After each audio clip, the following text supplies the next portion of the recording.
الحمد لله وكفى وسلام على عباده الذين اصطفى أما بعد أعوذ بالله من الشيطان الرجيم بسم الله الرحمن الرحيم إن الدين عند الله الإسلام صدق الله العظيم اللهم صل على سيدنا محمد وعلى آل سيدنا محمد وبارك وسلم اللهم صل على سيدنا محمد وعلى آل سيدنا محمد وبارك وسلم اللهم صل على سيدنا محمد وعلى آل سيدنا محمد وبارك وسلم. عزت و احترام کے لائق دینی بھائیوں، بزرگوں، دوستوں، السلام علیکم ورحمۃ اللہ وبرکاتہ. آج بیان کا جو عنوان ہے وہ ہے اسلام کے بنیادی عقیدے اور عقیدے ختم نبوت کی دل نشیں وضاحت. عقیدے یہ عقدن سے بنا ہے. عربی میں گھاٹ گھیٹی، ہماری حیدرآبادی میں جس کو گھینٹی بولتے، اس کے لیے عربی میں عقدن کا لفظ آتا. سورہ فلق کے اندر یہ لفظ آیا، من شر النفاثات فی العقد. عقدن کی جمع ہے عقد، گھیٹی کو بولتے. اسی سے لفظ بنا عقیدہ، یعنی وہ بات جو دل میں ایسا بیٹھ جائے کہ جیسا دل میں گھیٹی باندھی. اردو میں بھی محاورہ مشہور ہے، اس بات پہ گھاٹ باندھ لو بولتے، گرا باندھ لو بولتے. تو جادو کرنے کا ایک طریقہ کیا تھا کہ دھاگے میں گھیٹی باندھ کے کچھ منتر پھونک کے گھیٹ مار دیتے. تو دل میں جو بات گھیٹی کے جیسا بیٹھ جائے، گھانٹ کی طرح بیٹھ جائے، اس کے لیے عربی میں لفظ آتا عقیدہ. اسی سے لفظ بنا، اسی کی جمع ہے عقائد. اب ہم لوگ بار بار یہ سنتے رہتے، ایمان لانا، ایمان لانا، ایمان مضبوط ہونا. تو کس پہ ایمان ہونا؟ ایمان عربی میں یقین کو بولتے، کسی چیز کو دل سے ماننا. تو آپ کس چیز کو مانیں گے دل سے؟ وہ چیز جس پہ آپ ایمان لائیں گے ان چیزوں کو عقیدہ بولا جاتا. بھائی اپنا ایمان مضبوط کرو، کیا مطلب اس کا؟ جن چیزوں پہ ایمان لانا ہے، یعنی جو عقیدے ہیں ان کے اوپر یقین مضبوط کرو. تو اسلام کے بنیادی عقیدے 3 ہیں. یہ زندگی بھر یاد رکھنے کی چیزیں ہیں، اور آج کی جو بات ہے وہ تعلیم یافتہ لوگوں کے لیے بہت اہم ہے، سب کے لیے اہم ہے، اس لیے اس کو یاد رکھنے کی نیت سے سنیے. بیسک جو عقیدے ہیں اسلام کے، جس سے پورے عقیدے نکلتے، وہ 3 ہیں. کتنے ہیں؟ 3 ہیں.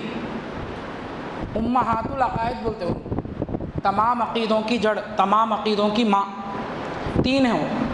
پہلا ہے توحید، دوسرا ہے رسالت، تیسرا ہے آخرت. یہ 3 عقیدوں کی انشاءاللہ مختصر وضاحت آ جائے گی. انسان کو اللہ تعالیٰ نے اشرف المخلوقات بنایا ہے. تمام مخلوقات کے اندر سب سے زیادہ عزت انسان کو دی ہے اللہ تعالیٰ نے. اور سب سے بڑی جو نعمت انسان کے پاس ہے دیگر مخلوقات سے ہٹ کے، وہ ہے عقل کی نعمت. عقل ہے انسان کے پاس، دیگر مخلوقات میں وہ سوچنے کی، سمجھنے کی صلاحیت نہیں ہے. ابھی عقل کی وجہ سے کائنات جب انسان کے سامنے آتی، کائنات پہ جب انسان نظر ڈالتا اور کائنات پہ جب غور کرتا، تو ہر زمانے میں ہر انسان کو چند بیسک سوالات دماغ میں پیدا ہوتے. ہر زمانے کے انسان کو سوال ستائے. پہلا سوال کیا رہتا کہ یہ دنیا کیسے بنی، کون بنائے؟ خود سے بنی یا کوئی بنانے والا ہے؟ یہ سوال پیدا ہوتا. اچھا، اگر کوئی بنانے والا ہے تو پھر کیوں بنایا؟ اس کا پرپس کیا ہے؟ کیوں بنایا گیا؟ پھر ہم کیوں ہیں اس دنیا کے اندر؟ انسان کو کیوں بنایا گیا؟ انسان کس لیے ہے دنیا کے اندر؟ پھر دنیا ہمیشہ رہے گی یا ختم ہو جائے گی؟ یہ سوال پیدا ہوتا. اگر ختم ہو جائے گی تو پھر اس کے بعد کیا؟ ابتدا کہاں سے ہے، اختتام کیا ہوں گا، پھر اس کے بعد کیا ہوں گا؟ یہ سوالات ہر زمانے کے، ہر مذہب کے، ہر انسان کے، ہر علاقے کے انسان کے دماغ میں رہے گی. اب انسان کیا کیے، اپنی عقلوں سے اس کے جوابات نکالنے کی کوشش کیے، عقل کی وجہ سے سوالات تو پیدا ہوئے، مگر تنہا عقل ان سوالات کے جوابات دے نہیں سکتی۔ اب وہ لوگ جو صرف عقل کی بنیاد پہ جوابات ڈھونڈنے کی کوشش کیے تو عجب عجب عقیدے پیدا ہو گئے ان کے اندر، عجیب عجیب گمراہیاں پیدا ہوئیں۔ مجھ پر اور آپ پر اللہ تعالیٰ کا خاص کرم یہ ہے کہ اللہ تعالیٰ نے اپنے نبی حضرت محمد صلی اللہ علیہ وسلم کے ذریعے سے ان سوالات کے جو صحیح جوابات تھے وہ ہم تک پہنچا دیے۔ اب جب عقیدوں پہ بات کریں گے تو یہی سوالوں کے جوابات ہیں۔ وہ ہم بولتے کہ دنیا کا بنانے والا کوئی ہے، پہلے سوال کا جواب، کیوں بنایا؟ امتحان کے لیے بنایا، دوسرے سوال کا جواب۔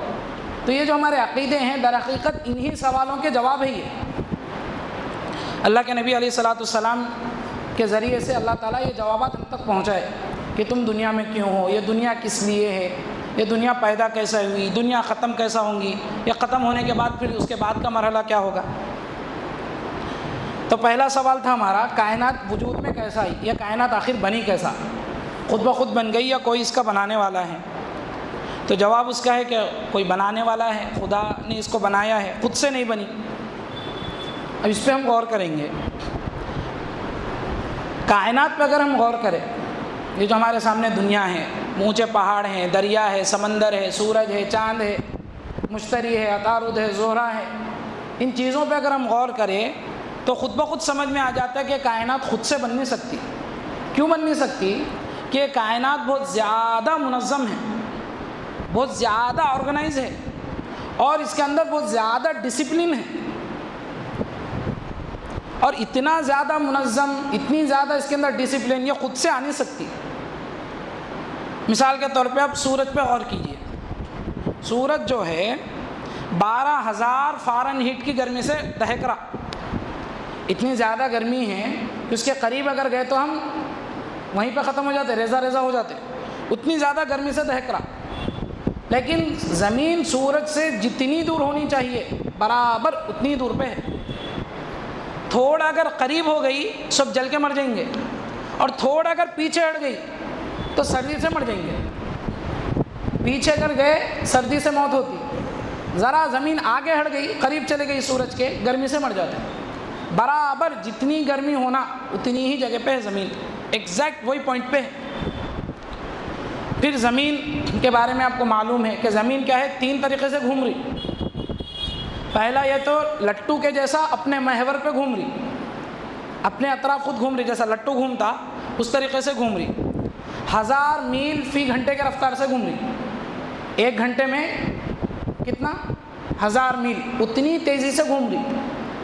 اس کے نتیجے میں 12 گھنٹے کا دن اور رات بنتے، 12 گھنٹے کے۔ اگر اس کی رفتار کم ہو گئی سمجھیے، 1000 میل کے بجائے 100 میل فی گھنٹے کے رفتار سے اگر گھومنا شروع کری زمین، تو نتیجہ کیا ہوگا؟ دن اور رات لمبے ہو جائیں گے، 120 گھنٹے کا دن، 120 گھنٹے کی رات۔ اس کا نتیجہ کیا ہوگا؟ اب 120 گھنٹے مسلسل سورج اگر سامنے رہے گا تو کیا ہوگا؟ گرمی کی وجہ سے فصلیں خراب ہو جائیں گی، جل جائیں گی، اور اگر اتنا بڑا رات ہو گئی تو سردی کی وجہ سے فصلیں خراب ہو جائیں گی، اس کا نقصان ہو جائے گا، زندگی دشوار ہو جائے گی۔ پھر ہمارا جو چاند ہے، زمین کی طرف چاند ہے، چاند گھومتے رہتا، وہ کتنی دور پہ ہے؟ 2,50,000 میل پہ ہے۔ سورج، چاند کا کیا فائدہ ہے؟ چاند زمین کی طرف گھومنے کا کیا فائدہ ہے؟ چاند کی وجہ سے سمندر میں لہریں اڑتی، سمندر کا پانی ٹھہرا ہوا رہتا، دریا کا بہتا، لیکن سمندر رکا ہوا ہے پانی۔ اب آپ دیکھتے ہیں کہ اگر کسی گھڑے میں بہت زیادہ دن تک پانی جمع رہا تو اس میں بدبو پیدا ہوتی، تعفن پیدا ہو جاتا۔ سمندر کا پانی سڑتا نہیں، خراب نہیں ہوتا۔ وجہ کیا ہے؟ سمندر میں مسلسل لہریں اڑتے رہتی، گرتے رہتی، ہلچل رہتی سمندر میں۔ وہ ہلچل پیدا کیسا ہو رہی؟ چاند کی وجہ سے پیدا ہو رہی۔ چاند کی گریویٹیشنل فورس کی وجہ سے، قوت کشش کی وجہ سے سمندر میں لہریں اٹھ رہی، پانی اوپر اٹھ رہا نیچے گر رہا، اوپر اٹھ رہا نیچے گر رہا، اس سے ہلچل پیدا ہو رہی سمندر میں۔ اگر چاند قریب آ گیا سورج کے، اتنی بڑی لہریں اٹھیں گی، بڑی بڑی سونامی آنے کی وجہ سے زمین کے کئی شہر پانی کے اندر چلے جائیں گے، سیلاب کی صورتحال پیدا ہو جائیں گی زمین پہ۔ تو چاند جتنی دور پہ ہونا چاہیے اتنی دور پہ ہے۔ آکسیجن کو لے لیجئے، ہوا میں جو آکسیجن کا ریشیو ہے وہ 21% ہے۔ بہت سی اس کے اندر گیسز ہے، نائٹروجن ہے، کاربن ڈائی آکسائڈ ہے، بہت سی چیزیں ہیں، اس میں ایک آکسیجن ہے۔ آکسیجن سانس کے لیے ضروری ہے، وہ کتنی ہے ہوا میں؟ 21% ہے۔ کم ہوئے تو بھی پریشانی، زیادہ ہوئے تو بھی پریشانی۔ کم ہو گئی آکسیجن تو سانس لینے میں تکلیف ہو جائیں گی، اتنی زیادہ مخلوق ہے، سانس لینا دشوار ہو جائے گا۔ بڑھ گئی تو بھی پریشانی۔ یہی آکسیجن آگ جلانے کا بھی کام کرتی، کہیں پہ بھی آگ لگنا بول تو بھی آکسیجن رہنا۔ آکسیجن اگر بڑھ گئی تو زمین میں جگہ جگہ آگ لگ جائیں گی۔ زیادہ ہونا بھی انسان کی زندگی کو خطرے میں ڈالیں گا، کم ہونا بھی خطرے میں ڈالیں گا۔ اب اتنی ساری مخلوقات سانس کے ذریعے سے آکسیجن لے رہی، مگر آکسیجن ختم نہیں ہو رہی۔ کیوں ختم نہیں ہو رہی؟ کائنات کے اندر ریسائیکل سسٹم ہے۔ آکسیجن ہم لے کے کاربن ڈائی آکسائڈ چھوڑ دیتے تو آکسیجن ختم ہو جانا چاہیے تب تک، لیکن اللہ تعالیٰ کیا کرے؟ درخت رکھے، پیڑ پودے۔ وہ پیڑ پودے کیا کرتے؟ کاربن ڈائی آکسائڈ کو لیتے، آکسیجن کو چھوڑتے۔ ہماری غذا آکسیجن کو بنائے اور ہم جو خارج کر رہے وہ غذا پودوں کی بنا دیے۔ وہ پودے کاربن ڈائی آکسائڈ لے رہے، آکسیجن چھوڑ رہے، برابر چل رہا سسٹم۔ تو اتنی سب چیزیں خود بخود کیسے ہو سکتی؟ آج کل بعض سائنسداں یہ دعویٰ کرتے، ان کا خیال یہ ہے کہ بھائی دیکھو، پہلے زمانے میں کسی بھی چیز کا سبب معلوم نہیں رہتا تھا۔ جیسے بارش ہو رہی، سوال پیدا ہوتا ہے انسان کو کہ بارش کیسا ہو رہی؟ تو پہلے زمانے کے انسان کو اس کا آنسر معلوم نہیں تھا، اس کا سبب معلوم نہیں تھا۔ تو پہلے زمانے کا انسان بول دیا کہ کوئی خدا ہے جو بارش برساتا۔ آج کے زمانے میں ہم کو سبب معلوم ہے کہ بارش کیسا ہو رہی۔ سورج کی گرمی کی وجہ سے سمندر کا پانی جو ہے بھاپ بن کے ہوا میں جا رہا، اوپر جا رہا، وہاں پہ جا کے وہ بھاپ جمع ہونا شروع ہو رہی۔ بھاپ جمع ہونا شروع ہونے کے بعد وہ ٹھنڈا ہونے کی وجہ سے پانی کا ویٹ بڑھ جا رہا، اور ہوا جب اس کو سنبھال نہیں سک رہی تو وہ پانی نیچے آ جا رہا۔ بارش اس طریقے سے ہو رہی۔ اس کی مثال دیتے کہ بھئی اب بھگونے کے اوپر ڈھکن رکھ دیے تو کیا ہوتا؟ پانی بھاپ بن کے وہ ڈھکن پہ جمع ہونا شروع ہوتی۔ جب وہ بھاپ ٹھنڈی ہو جاتی اور اب ڈھکن کو اٹھا کے ایسا کرے تو پوری بھاپ کیا ہوتی؟ پانی کے قطرے بن کے پھر نیچے گر جاتی۔ تو بارش بھی ایسے ہی ہو رہی۔ لیکن اب اس پہ غور کریں گے تو یہ مکمل جواب نہیں ہے۔ آپ لوگوں کو یعنی ہم لوگوں کو اب تک درمیان کی کڑیاں معلوم ہوئی، درمیان کے ریزنز معلوم ہوئے، آخری ریزن اب تک معلوم نہیں ہوا۔ یعنی اگر کوئی یہ بولے کہ بھئی اس عمل کی وجہ سے بارش ہو رہی، سبب معلوم ہو گیا، لہٰذا خدا کو ماننے کی ضرورت نہیں ہے، ادھوری بات ہے۔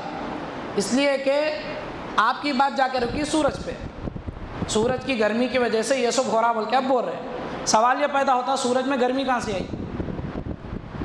سورج کہاں سے آیا؟ کائنات کہاں بنی؟ وہاں جا کے سوال اٹک گیا۔ اب وہاں پہ سائنٹسٹ یہ بولتے ہیں خود بخود بن گئی۔ کیسا بنی؟ کوئی پروف نہیں ہے، اس لیے کہ اس کو ثابت نہیں کر سکتے۔ دنیا بنے جب اللہ تھے نہیں، تو آپ کائنات کو بغیر سبب کے مان رہے، یا تو کائنات کو وداؤٹ ریزن مانو یا تو خدا کو بغیر سبب کے مانو، دو میں سے ایک کو آپ کو ماننا کمپلسری ہے۔ پھر کائنات کو اگر آپ بغیر سبب کے مانیں گے، یہ بولیں گے کہ کائنات خود سے ہے، خود سے پورا نظام چل رہا، تو یہ کائنات میں زندگی نہیں ہے۔ زمین ہے مگر مردہ ہے، سورج ہے، سورج میں زندگی نہیں ہے، چاند ہے، چاند میں زندگی نہیں ہے، لائف نہیں ہے، سنتی نہیں ہے، بہری ہے، گونگی ہے، اس میں عقل نہیں ہے۔ یہ چیز خود سے کیسے میں وجود میں آ سکتی ہے؟ خود سے پوری چیزوں کو کیسا چلا سکتی؟ دوسری جانب اگر آپ خدا کو بغیر سبب کے مان رہے تو خدا علیم ہے، علم والا ہے، حکمت والا ہے، قدرت والا ہے۔ دنیا کو چلانے کے لیے جتنی طاقت کی ضرورت ہے وہ طاقت ہے اس کے پاس، دنیا کو چلانے کے لیے جس علم جس ٹیکنالوجی کی ضرورت ہے وہ ہے اس کے پاس، جس حکمت کی ضرورت ہے وہ ہے اس کے پاس۔ تو دو میں سے ایک کو بغیر سبب ماننا ہے۔ ہم مسلمان اللہ کو بغیر سبب کے مان رہے، اور سائنٹسٹ کیا کر رہے؟ کائنات کو بغیر سبب کے مان رہے۔ اب اس پہ دوسرا سوال کرتے بعض لوگ، یہ زمانے میں ہونے والے سوالات ہیں۔ یہ کیا سوال کرتے؟ اچھا اگر خدا آپ مان رہے کہ بھائی خدا اس کائنات کو پیدا کیا، خدا کو کون پیدا کیا؟ حدیث میں یہ ہے کہ قیامت کے قریب لوگ ایسا سوال کریں گے، ایسا سوال کرے تو تم کیا کرو؟ سورہ اخلاص پڑھو بول کے ہے، لم یلد ولم یولد، اللہ کو کون بھی پیدا نہیں کیا۔ اب عقلی طور پہ اگر آپ اس کو سمجھنا چاہے خدا کو کس نے پیدا کیا، لاجیکلی یہ سوال ہی غلط ہے، ایسا سوال کرنا غلط ہے۔ کیوں؟ اس لیے کہ اگر یہ مانے، اگر یہ سوال کرے کہ بھئی خدا کو کون پیدا کیے، مان لو کہ کوئی اور پیدا کیا، پھر سوال پیدا ہوتا اس کو کون پیدا کیے، اس کو کون پیدا کیے، پھر اس کو کون پیدا کیے۔ اب یہ سوال چلتے جائیں گا، اس کے کوئی اینڈنگ نہیں ہوں گی۔ اس کو اردو میں بولتے ہیں تسلسل علل، انگلش کے اندر بولتے ہیں انفینٹ کازز، ایسے سبب جس کی کوئی انتہا نہیں ہے، انفینٹ، اب چلتا جائیں گا یہ لامتناہی طور پہ۔ تو ایسا سوال قائم کرنا کہ جس کے اندر انفینٹ کازز لازم ہے، ویسے سوال ہی غلط رہتا۔ اب اس کو سمجھنے کے لیے ایک آسان مثال بلب کی ہے۔ اب یہ لائٹ جل رہی، آپ پوچھیں گے مولانا کیسا جل رہی، تو بھئی انہوں سوئچ دبائے، کرنٹ آیا اس میں، سوئچ کیسا آن ہوا، ہاتھ لگانے سے آن ہوا۔ ہاتھ کو آرڈر کون دیے؟ دماغ دیا۔ دماغ کو کون دیے؟ تو کچھ تو بھی اب اینڈنگ رہنا، اس کو انہوں دیے، اس کو انہوں دیے، اس کو انہوں دیے، اب ایسا کرتے جائیں گے اور اس کی کوئی انتہا نہیں ہوں گی، تو بلب سوئچ آن کیسا ہوں گا؟ کون تو بھی اسٹارٹنگ میں رہنا جو آرڈر دینا، اس کے آرڈر کو سب فالو کرنا۔ دوسری مثال، دروازہ کھولنا چاہ رہے آپ، بھئی وہ دروازہ کھولو بول کے بولے ایک بندے کو، وہ بندہ کیا بول رہا، نہیں صاحب فلاں کو پوچھنا پڑتا، فلاں کو جا کے پوچھے، وہ فلاں بول رہے نہیں فلاں کو پوچھنا پڑتا، وہ فلاں کے پاس گئے، انہوں بولے اس کو پوچھنا پڑتا، اس کے پاس گئے، انہوں بولے اس کو پوچھنا پڑتا۔ اب ایسا انفینٹ چلتے جا رہا، انہوں بولے اس کو پوچھنا، انہوں بولے اس کو پوچھنا، انہوں بولے اس کو پوچھنا، انہوں بولے اس کو پوچھنا، انہوں بولے اس کو پوچھنا، اینڈنگ نہیں ہوں گی۔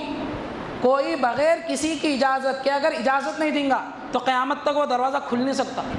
کوئی تو پہلا ایسا رہنا جو بغیر کسی کی اجازت لیے خود اجازت دے دینا، تو ہی وہ دروازہ کھلے گا۔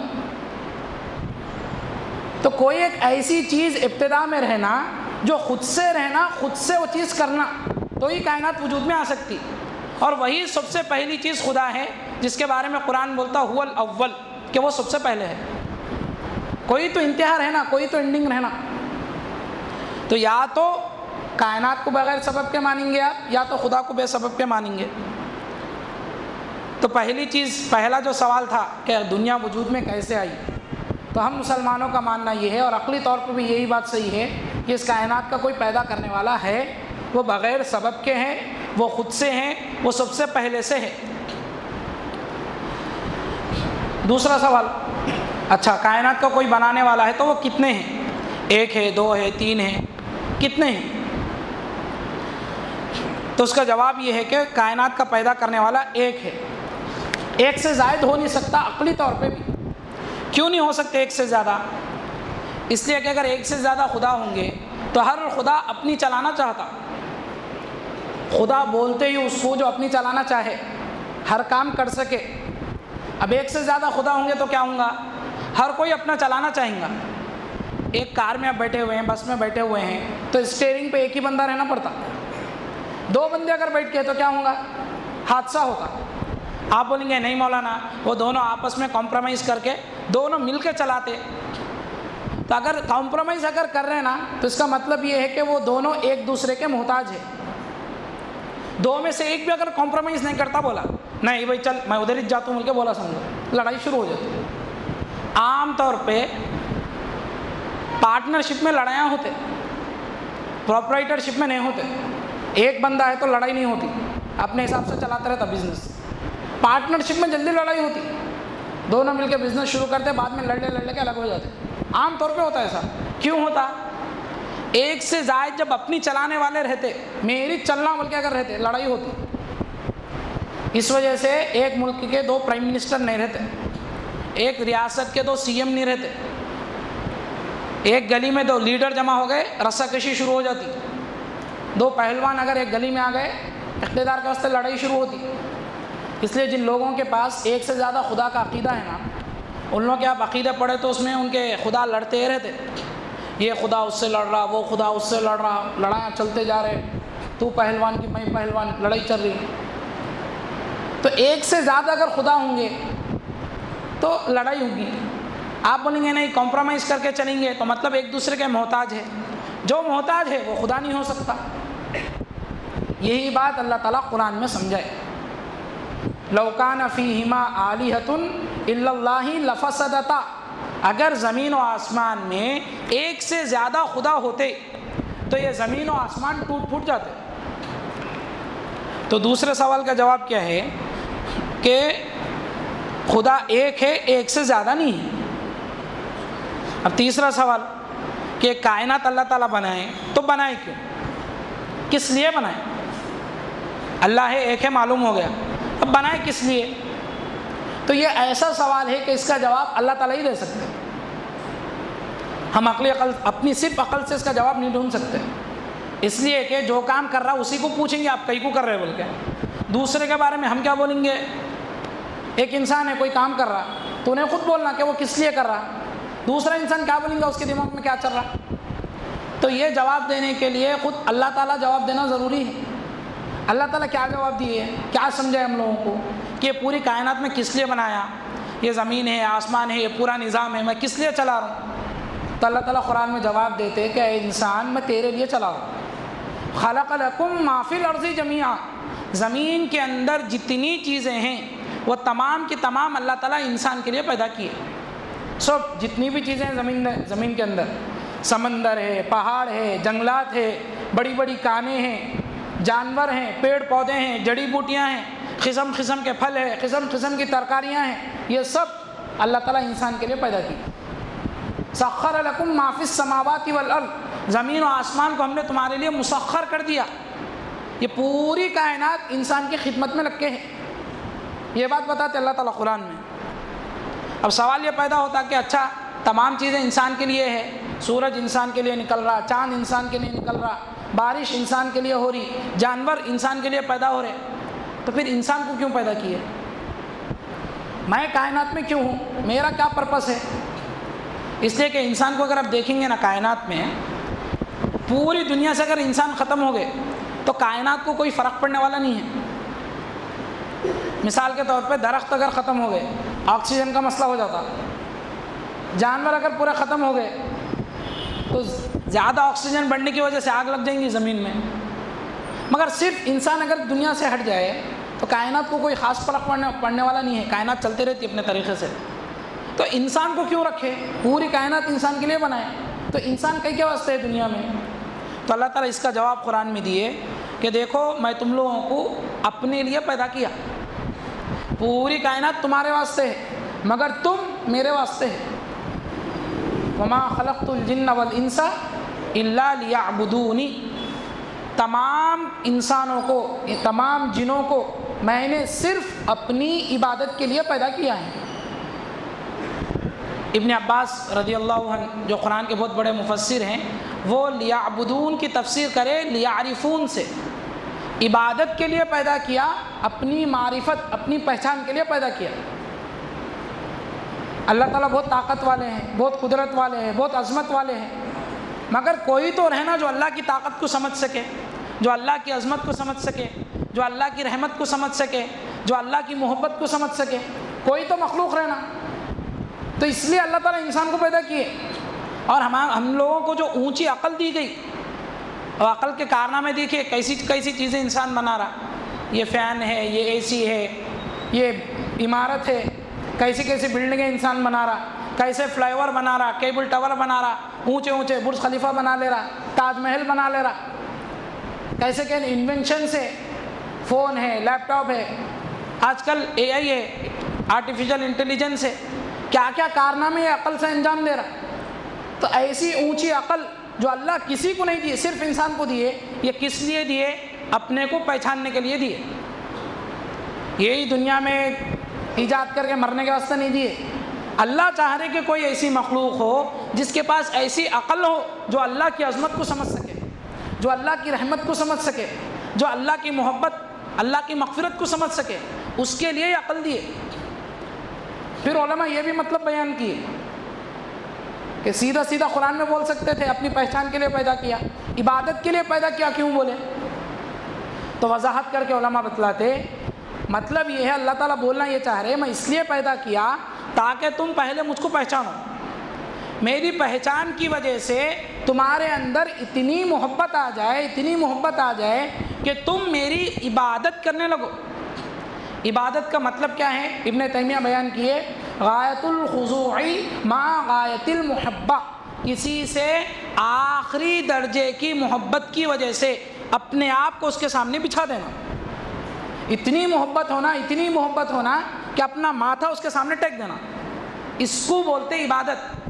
خالی اٹھک بیٹھک کا نام عبادت نہیں ہے۔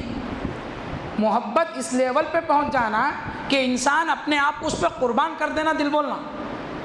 وہ پہلے ایک نظم بچپن میں سنا تھا میں، غالباً وہ گانا ہے نہیں معلوم، غزل ہے نہیں معلوم، چھوٹے جب سنا تھا قربانی کے بارے میں کہ تجھ پہ قرباں میری جان، میرا دل تیرا ایمان، یاری میری کہتی ہے یار پہ کر دے سب قرباں۔ اس کیفیت کا نام عبادت ہے۔ اپنے آپ، اپنے یار پہ، اپنے محبوب پہ اپنے آپ کو نچھاور کرنا، دل بولنا، اس کا نام عربی میں عبادت ہے۔ اس کو بولتے عبادت۔ اس کی اعلیٰ شکل نماز ہے۔ محبت ایسی ڈیولپ ہونا کہ پہلے جھک جانا، پھر اتنی دل میں آنا کہ ماتھا ٹیک دینا سامنے، قدموں میں سر رکھ دینا۔ تو اللہ تعالیٰ بول رہے میں انسان کو اس لیے پیدا کیا کہ اللہ کی عظمت کو پہچان کے، اللہ کی قدرت کو پہچان کے، اللہ کی محبت کو پہچان کے، اس محبت کے نتیجے میں اللہ کی عبادت کرنے والا بن جانا اور اللہ کے ہر حکم پہ چلنے والا بن جانا۔ اس لیے انسان کو پیدا کیا۔ ایک چیز ہوتی ضرورت، ایک چیز ہوتی مقصد۔ مثال کے طور پہ آسانی سے سمجھنے کے لیے، آپ دلی کو گئے کسی کام سے، اب دلی سے واپس ہو رہے، مان لیجئے ٹرین کے ذریعے سے آ رہے آپ، تو ٹرین میں آپ بیٹھیں گے بھی، نیند کا تقاضا ہو جائے گا تو آپ سو بھی جائیں گے ٹرین میں، بھوک ہو رہی کچھ کھائیں گے بھی، ضرورت کا تقاضا ہے تو واش روم بھی جائیں گے۔ لیکن آپ کا مقصد وہ ٹرین میں بیٹھنے کا کیا ہے؟ حیدرآباد کو پہنچنا اور اپنے گھر کو واپس ہونا۔ کسی وجہ سے آپ کی نیند نہیں ہوئی ٹرین میں، 6 گھنٹے سونے کی عادت ہے، 3 گھنٹے ہی ہوئی، اب سر میں درد دے رہا اور حیدرآباد کا اسٹیشن آ گیا، پہنچ گئے آپ نامپلی یا سکندرآباد۔ اب آپ یہ بول رہے کہ نہیں بھائی میری نیند نہیں ہوئی، 6 گھنٹے سونے کی عادت ہے، میری نیند نہیں ہوئی، لہٰذا اب میں سوتا ہوں اور 3 گھنٹے ٹرین میں۔ ظاہر سی بات ہے ٹرین نکلتی آگے جاتی۔ اب کوئی بندہ اگر یہ کہے تو بھائی ہماری عقل کیا بولتی ہے؟ اس کو پاگل بولتی۔ اس لیے بولتی کہ ٹرین میں سونا ضرورت ہے، مقصد نہیں ہے۔ مقصد گھر کو واپس ہونا ہے۔ اسی طریقے سے ہم اس دنیا کے اندر ہے تو ہم کھانا بھی کھائیں گے، پانی بھی پئیں گے، وہ کھانے کے لیے پانی پینے کے لیے کمائیں گے بھی، ضرورت پڑیں گا سوئیں گے بھی، ضرورت ہے شادی بھی کریں گے، بچے ہوئے تو بچوں کو پالیں گے بھی، لیکن یہ تمام مقصد نہیں ہے، یہ ضرورت ہے۔ مقصد کیا ہے؟ مقصد جنت کی تیاری ہے۔ تو انبیاء آگے بات سمجھاتے کہ دیکھو مقصد کو نہ کو بھولو، تم یہاں پہ ضرورت پوری کر رہے، اپنی ضرورت کو ضرورت کے درجے میں رکھو، مقصد کو مقصد کے درجے میں رکھو۔ وہ ٹرین میں کوئی بندہ نیند کو اپنی مقصد بنا لیا تو ہماری نظر میں وہ پاگل ہے، لیکن ہم آخرت کے مقصد کو بھلا کے یہ دنیا کی ضرورتوں کو مقصد بنا لیے، مگر ہم ہماری نظر میں بہت عقل مند ہیں۔ تو اللہ تعالیٰ انسان کو کیوں پیدا کیے؟ اپنی معرفت، اپنی بندگی کے لیے پیدا کیے۔ اب سوال یہ ہے کہ معلوم کیسا ہونا؟ اللہ کے ہر حکم پہ چلنا ہے تو وہ حکم ہم کو معلوم کیسے ہونا؟ اللہ تعالیٰ تو ہم کو دکھ رہے نہیں، اللہ تعالیٰ تو ہم کو ڈائریکٹ بول رہے نہیں، تو اس کے لیے اللہ تعالیٰ نبیوں کا سلسلہ چلائے۔ اللہ تعالیٰ کا طریقہ کیا تھا؟ اپنے بندوں میں سے، انسانوں میں سے، ایک ایک لفظ پہ غور کیجئے، انسان، نبی ہمیشہ انسانی ہوتے، انسانوں میں سے نیک بندوں کو، اپنے محبوب بندوں کو اللہ تعالیٰ کیا کرتے تھے؟ ہر زمانے میں چنتے تھے، سلیکٹ کرتے تھے، کر کے کیا کرتے تھے؟ ان کے پاس اپنا پیغام بھیجتے تھے، پھر ان کو آرڈر دیتے تھے کہ اب یہ پیغام آپ میرے دوسرے بندوں تک پہنچائیے۔ جس بندے کو اللہ تعالیٰ اپنا پیغام پہنچانے کے لیے سلیکٹ کر لیتے، اس بندے کو بولا جاتا رسول، اس بندے کو بولا جاتا نبی۔ ہم نبی نبی بولتے رہتے، یہ نبا ان سے نکلا لفظ۔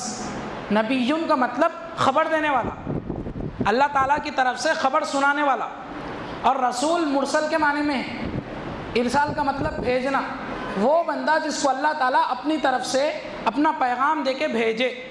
اسی کو فارسی میں پیغمبر بولتے۔ پیغام پہنچانے والا. تو اللہ تعالیٰ کیا کرتے اپنا پیغام پہنچانے کے لیے اپنے بندوں میں سے کسی بندے کو سلیکٹ کر لیتے. یہ سلسلہ اللہ تعالیٰ پہلے انسان سے شروع کیے، آدم علیہ السلام سے، اور میرے اور آپ کے آقا حضرت محمد صلی اللہ علیہ وسلم پر ہمیشہ کے لیے کیا کر دیے؟ ختم کر دیے. نبیوں کی خصوصیات میں سے پہلی خصوصیت ہے نبی معصوم عن الخطا ہوتے.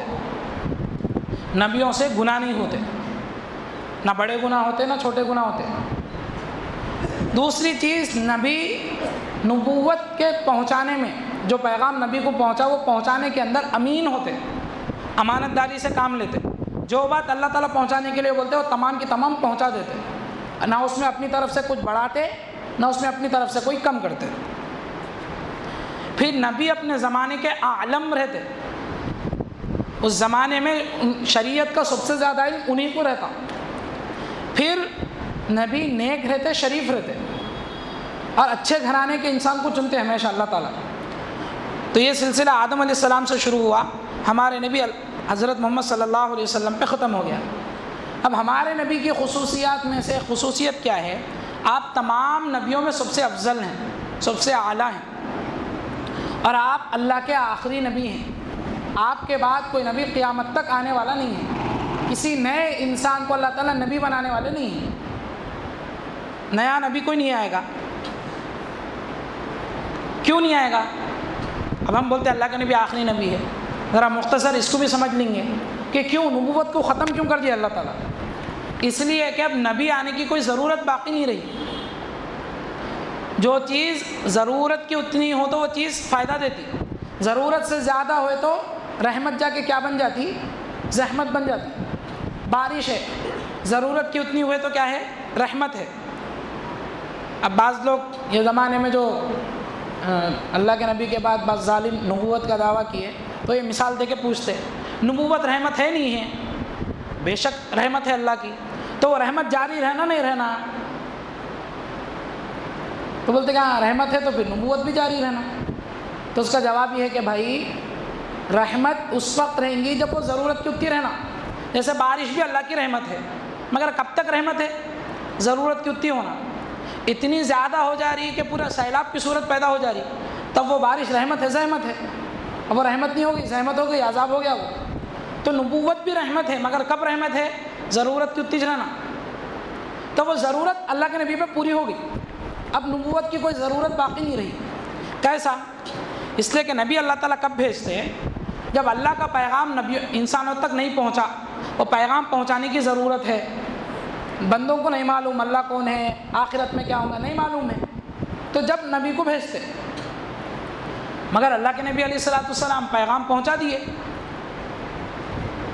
آخری جو حج ہوا اللہ کے نبی کا، اس میں اللہ کے نبی تمام صحابہ کو سوال کیے تھے، حل بلغت الرسالۃ، کیا میں نے رسالت پہنچا دی تم تک، پورا پیغام پہنچا دیا؟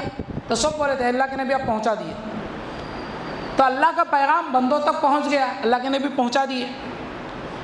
بعض مرتبہ نبی اس لیے بھیجے جاتے تھے کہ پیغام تو آیا لیکن پورا نہیں ہوا، کچھ اللہ کے احکام آگے کچھ آنا باقی ہے، کمپلیٹ نہیں ہوئے، اس لیے بھیجتے تھے نبیوں کو. لیکن اللہ کے نبی پہ اللہ تعالیٰ وہ کام بھی کمپلیٹ کر دیے. قرآن میں اعلان کر دیے. قرآن کی جو آخری آیتیں نازل ہوئی، کیا نازل ہوئی؟ الیوم اکملت لکم دینکم. خود حجۃ الوداع کے موقع پہ عرفہ کے دن یہ آیت نازل ہوئی، الیوم اکملت لکم دینکم، آج کے دن میں نے تمہارے لیے تمہارا دین مکمل کر دیا. واتممت علیکم نعمتی، اور میں نے اپنی نعمت تمہارے اوپر تام کر دی، مکمل کر دی. ورضیت لکم الاسلام دینا، اور میں نے تمہارے لیے اسلام کو دین کی حیثیت سے پسند کر لیا. تو دین مکمل ہو گیا، کمپلیٹ ہو گیا. اس لیے بھی نبی کی ضرورت باقی نہیں رہی. ایک ضرورت رہتی کہ آ تو گیا تھا مگر انسان اس میں چینجز کر دیے، تبدیلی کر دیے، اپنی طرف سے کم زیادہ کر دیے، محفوظ نہیں رہا. تو پھر سے آ کے صحیح بتانے کے لیے نبی کی ضرورت پڑتی تھی. ہر زمانے میں جب اللہ کے پیغام کو بدل دیتے تھے لوگ تو نئی نبی آ کے اس کو صحیح کرتے تھے. مگر یہ ضرورت بھی اب باقی نہیں ہے. اس لیے کہ قرآن جب اللہ تعالیٰ نازل کیے، چونکہ اللہ کے نبی آخری نبی ہیں، اس لیے اللہ تعالیٰ کیا کیے؟ قرآن جب نازل کیے تو اعلان کر دیے انا نحن نزلنا الذکر وانا لہ لحافظون، کہ اب اس قرآن کو میں نازل کر رہا ہوں اور میں ہی اس کی حفاظت کروں گا. اب اس کی حفاظت کی ذمہ داری اللہ تعالیٰ لے لی ہے. قرآن محفوظ ہے، اور صرف قرآن محفوظ نہیں کیا اللہ تعالیٰ، قرآن کے الفاظ بھی محفوظ، اس کے پڑھنے کے لب و لہجے بھی محفوظ. جن جن طریقوں سے اللہ کے نبی کوئی لفظ پروناؤنس کرے قرآن کا، وہ تمام طریقے امت میں محفوظ ہے. الگ الگ قرأتوں سے قرآن پڑھا گیا اللہ کے نبی کے زمانے میں، وہ تمام قرأتیں بھی محفوظ کر دی اللہ تعالیٰ. پھر کیا کیے، وہ قرآن کی بیان، قرآن کی تفسیر، وہ بھی حدیثوں کی شکل میں محفوظ کر دیے. سورہ قیامہ کے اندر اللہ تعالیٰ بولتے، کیا بولتے؟ ان علینا جمعہ و قرآن، اس قرآن کو جمع کرنا، اس قرآن کو پڑھنا پڑھانا یہ ہمارے ذمے ہے، ہم کریں گے. ثم ان علینا بیانا، اس قرآن کی وضاحت کرنا بھی میرے ذمے ہے. اس کی جو تفسیر ہے، اس کی جو تشریح ہے حدیثوں کی شکل میں، وہ بھی محفوظ کر دیے. کیسا محفوظ کیے؟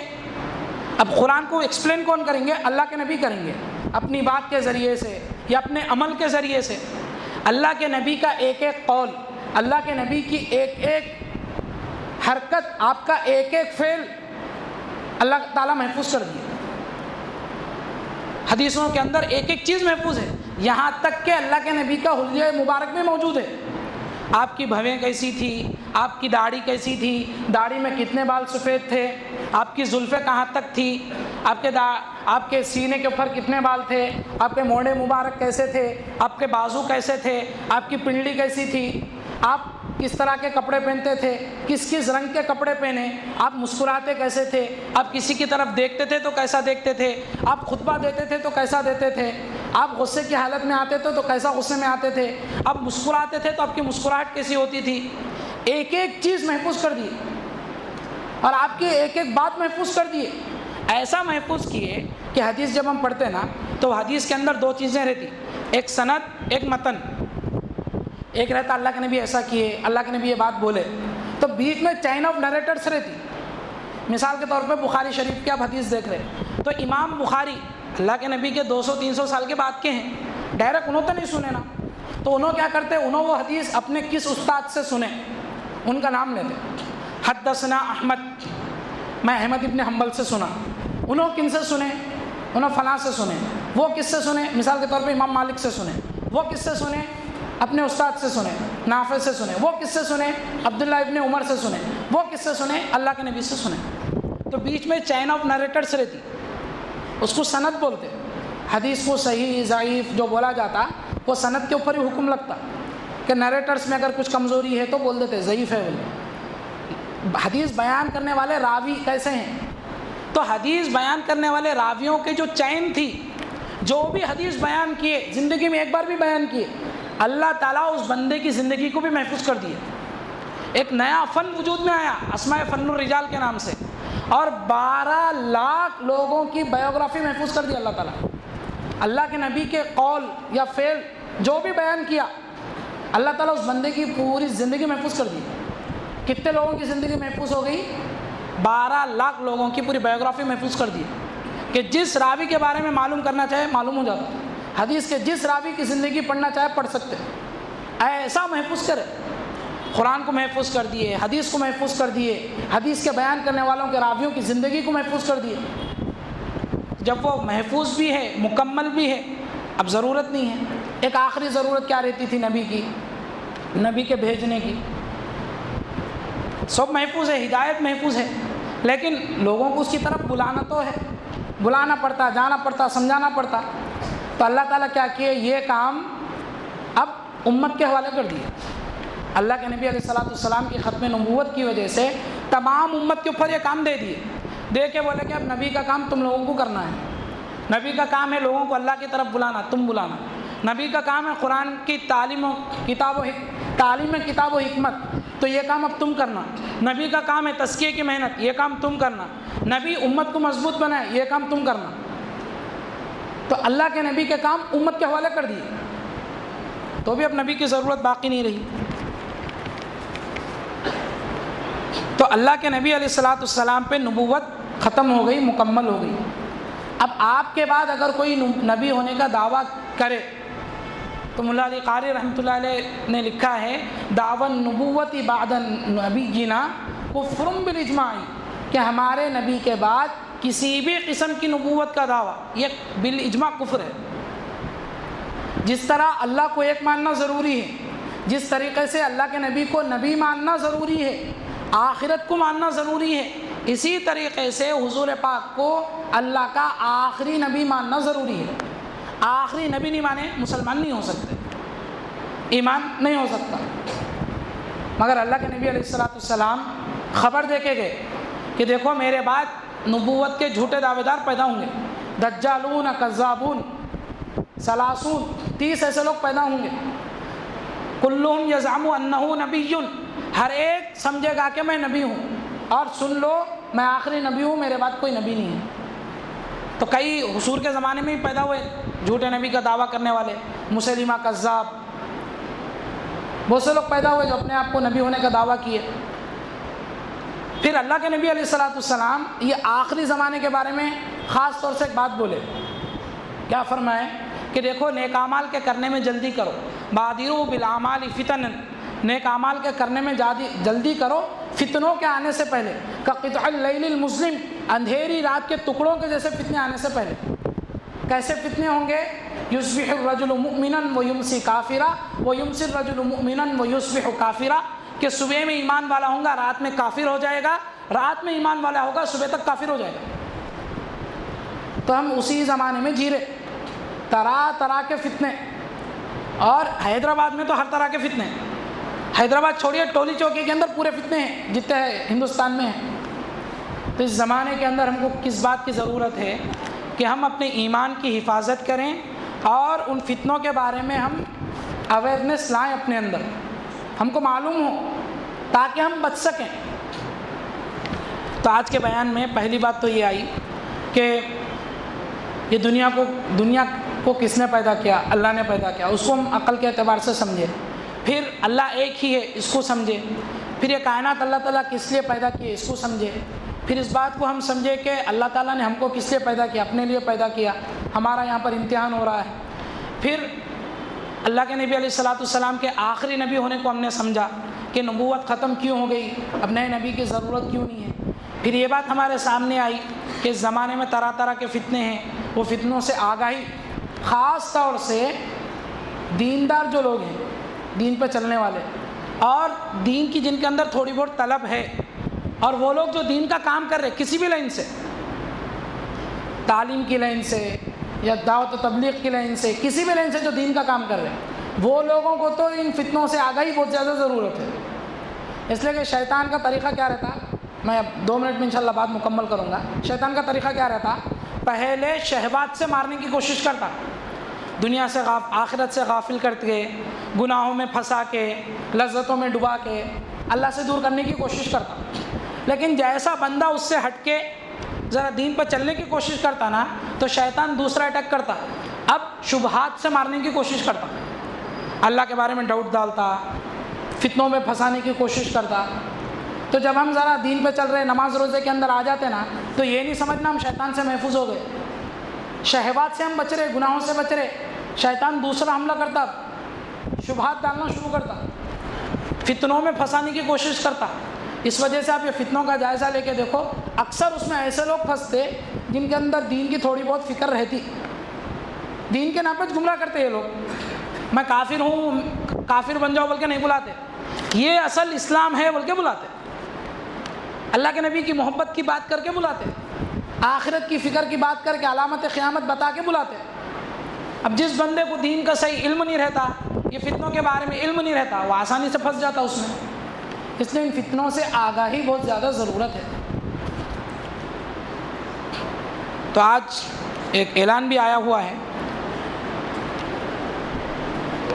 یہ کہاں پہ ہے؟ یہ مسجد انصاری، تیجا کالونی، گیٹ نمبر 7، الکا پور روڈ، مسجد انصاری، تیجا کالونی، گیٹ نمبر 7، الکا پور روڈ۔ اس کے اندر تفہیم ختم نبوت ورکشاپ رکھا گیا ہے۔ کب سے کب تک ہے یہ؟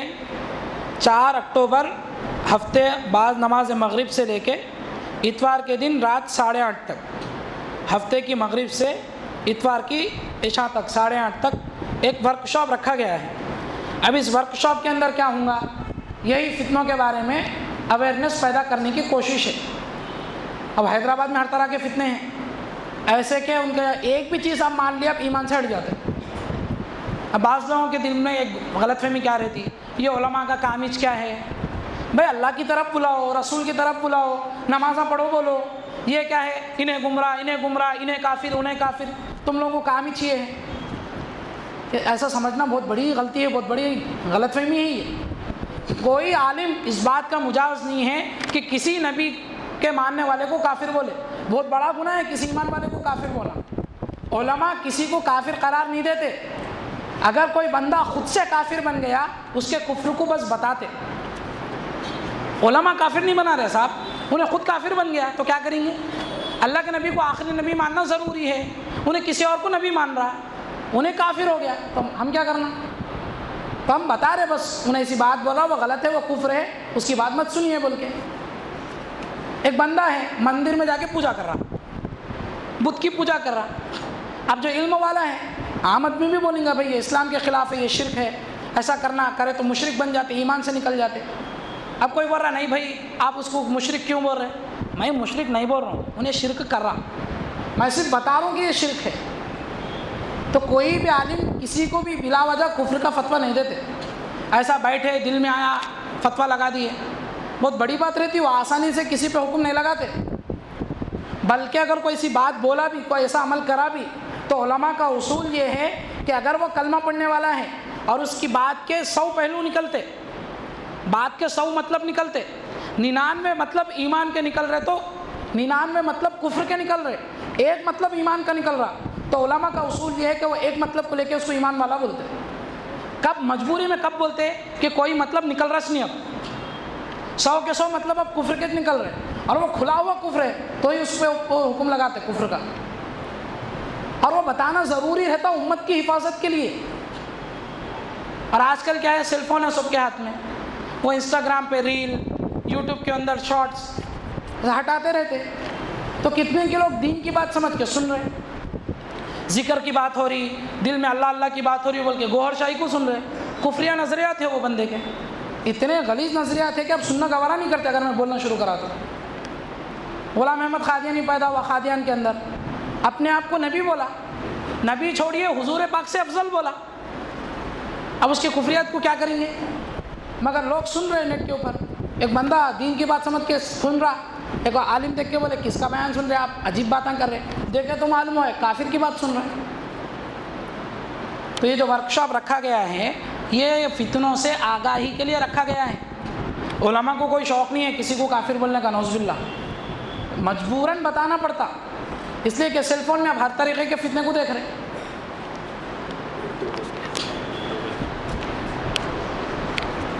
تو اس میں اندر آج کل جو طرح طریقے کے غلط فتنے چل رہے، اس تعلق سے اویئرنیس لانے کے لیے یہ ورک شاپ رکھا گیا ہے.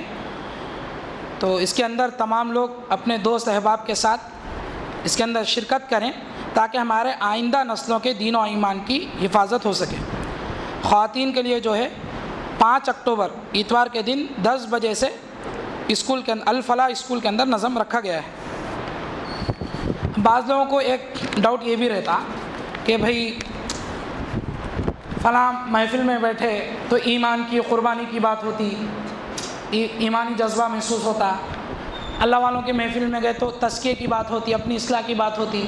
ایسے پروگراموں میں تزکیے کی کوئی بات ہی نہیں ہو رہی، دین پہ عمل کی کوئی بات ہی نہیں ہو رہی، بس یہی فتنوں کے بارے میں ہی بتا رہے.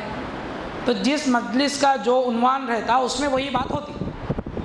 آپ فقہی سیمینار میں جا کے بیٹھے جہاں پہ مسئلے مسائل پہ ڈسکشن ہو رہا، وہاں پہ جا کے آپ نماز کی اہمیت پہ کہیں کو نہیں بول رہے بولے تو ارے وہ مجلس کا عنوان نہیں ہے، وہ وہاں پہ وہ لوگ ڈسکس کرنے بیٹھے مسئلے مسائل پہ، تو وہاں پہ اسی کے اوپر بات ہوں گی. آپ کسی اللہ والوں کی مجلس میں جا کے بیٹھے تو وہاں پہ ذکر کی اہمیت پہ بات ہوں گی، اپنی اصلاح کے اوپر بات ہوں گی. اس طریقے کے ورکشاپ کا مقصد فتنوں کے تعلق سے اویئرنیس پیدا کرنا ہے، تو وہاں پہ انہی چیزوں کے اوپر بات ہوگی. وہاں پہ جا کے آپ عمل کی کہیں کو بات نہیں کر رہے بولتا آپ کا سوال ہی غلط ہے. آپ جہاں پہ جا رہے جس ٹاپک پہ بات ہو رہی اسی ٹاپک پہ بات ہوں گی، وہاں پہ جس مقصد کے تحت رکھا جا رہا وہی مقصد پہ بات کریں گے. تو ہر کام کا اپنا مقصد ہے، اپنی ضرورت ہے. اور جو بھی دین کا کام ہو اس کو دین کا کام سمجھنا چاہیے، اور اپنے سے جتنا ہو سکے اس میں اپنی مدد دینے کی، اپنے سے جتنا ہو سکے اس کے اندر خدمت کرنے کی ہم کو کوشش کرنی چاہیے۔ تو یہ ورکشاپ بہت اہم ہے، اس کے اندر آپ لوگ شرکت کرنے کی کوشش کریں۔ اس زمانے کے اندر اپنی ایمان کی حفاظت کرنا یہ ہماری سب سے بڑی پرائیورٹی ہے۔ اللہ تعالیٰ میری اور آپ کی اور تمام امت کی ایمان کی حفاظت فرمائے۔ وآخر دعوانا ان الحمد للہ رب العالمین۔ جو حضرات سنتوں سے